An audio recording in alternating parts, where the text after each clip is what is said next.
안녕하세요. 김성겸 목사입니다. 산돌 성경 읽기에 오신 여러분 환영합니다. 오늘은 시편 121편에서 125편까지의 내용 살펴보겠습니다. 시편 121편은 두 사람의 순례자가 주고받는 대화처럼 보이는 시편입니다. 1절과 2절은 한 순례자가 황량한 현실을 보면서 나의 도움은 여호와에게서 온다 스스로 고백하는 내용입니다. 그 다음 3절은 동행자가 하나님은 당신을 지키시는 분이라고 격려하는 내용이고요. 4절은 다시 순례자가 과연 하나님은 이스라엘을 쉼없이 지키시는 분입니다 라고 호응을 하고 있습니다. 그리고 5절에서 8절은 동행자가 축복을 하는 내용입니다. 이스라엘을 지키시는 그 하나님이 당신을 지키시는 하나님이십니다.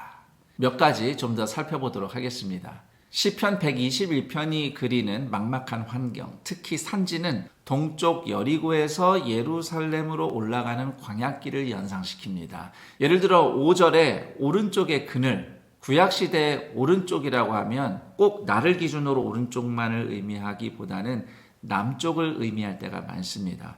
이스라엘 남쪽 네게브 광야에서 뜨거운 바람이 불어와요. 그 뜨거운 바람으로부터 피할 수 있는 그늘, 그게 바로 오른쪽의 그늘입니다.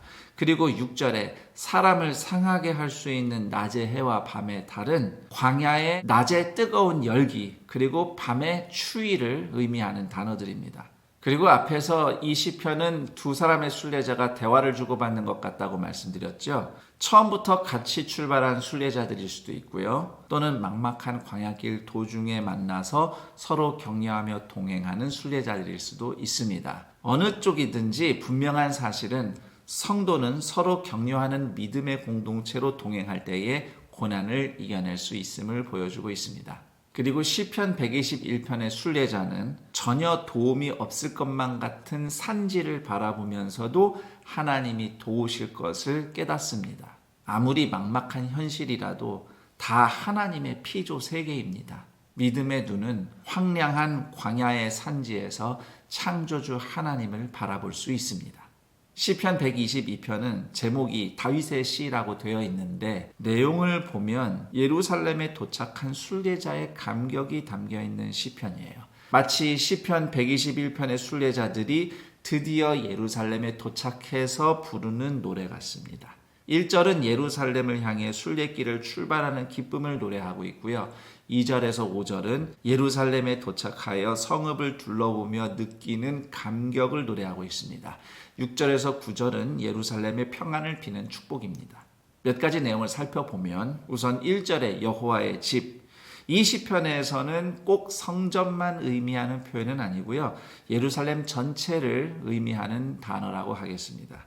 그리고 6절, 예루살렘을 위하여 평안을 구하라. 히브리어로 이 구절을 읽으면 샤알루 샬롬 예루샬라임 이렇게 됩니다. 샤알루, 기도하라, 구하라, 샬롬, 평안, 예루샬라임, 그냥 도시 이름인데 여기에도 샬롬이 들어가 있는 것 같아요. 이르 샬롬, 그러면 평화의 도시라는 말이 되거든요.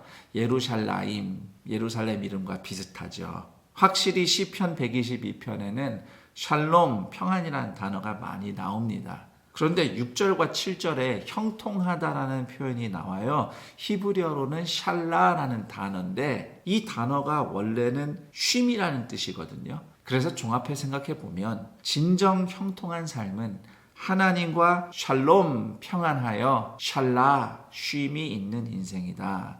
이렇게 말할 수 있습니다.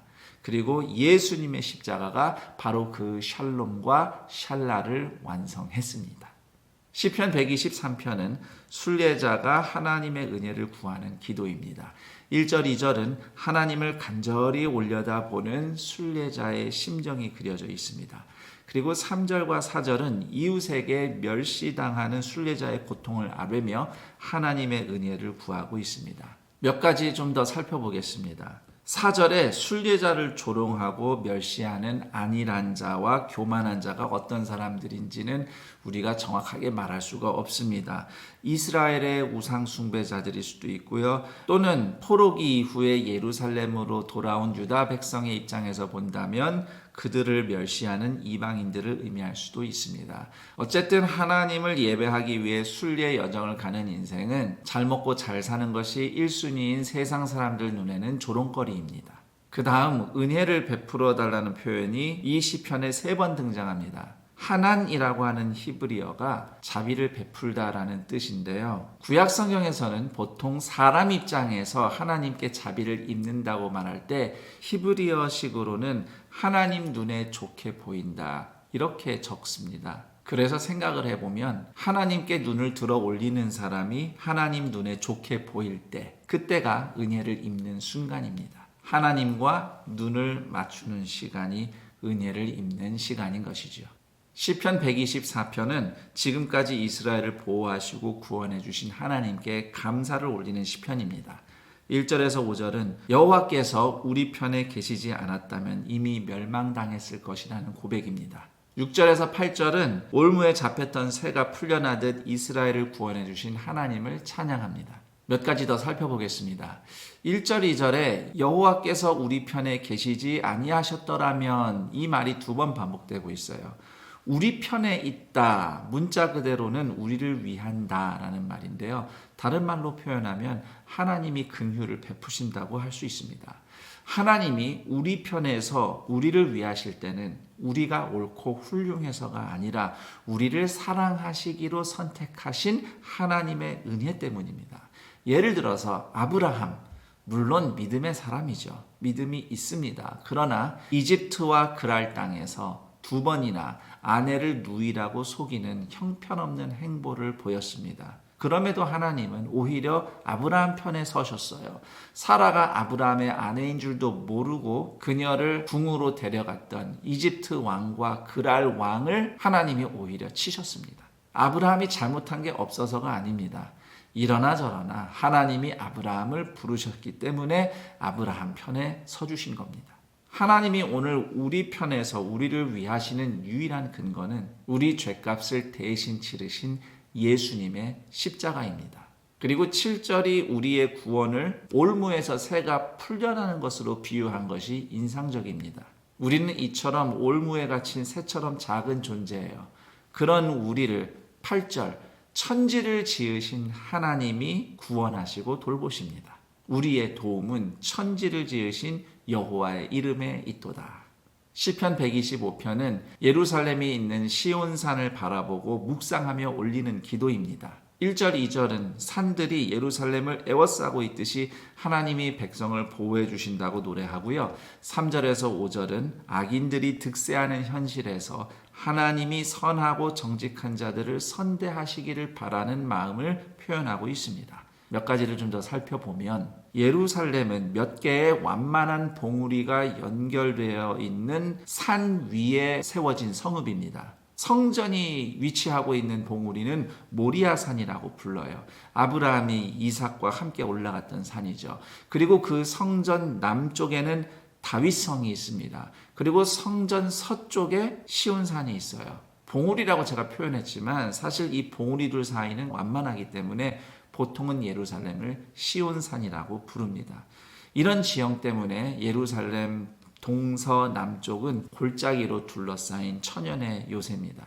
시편 125편은 그런 예루살렘의 지형과 산들의 견고함을 보면서 하나님의 보호하심을 묵상하고 있습니다. 그러나 막상 예루살렘은 외적의 침략에 무너진 때가 많았습니다. 하나님께 범죄하고 하나님을 의지하지 않았기 때문이지요.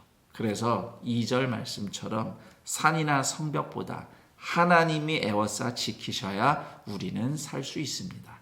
여기까지 시편 121편에서 125편까지의 내용 살펴봤습니다. 그럼 저는 여기서 인사드리고 다음 시간에 다시 찾아뵙겠습니다. 감사합니다.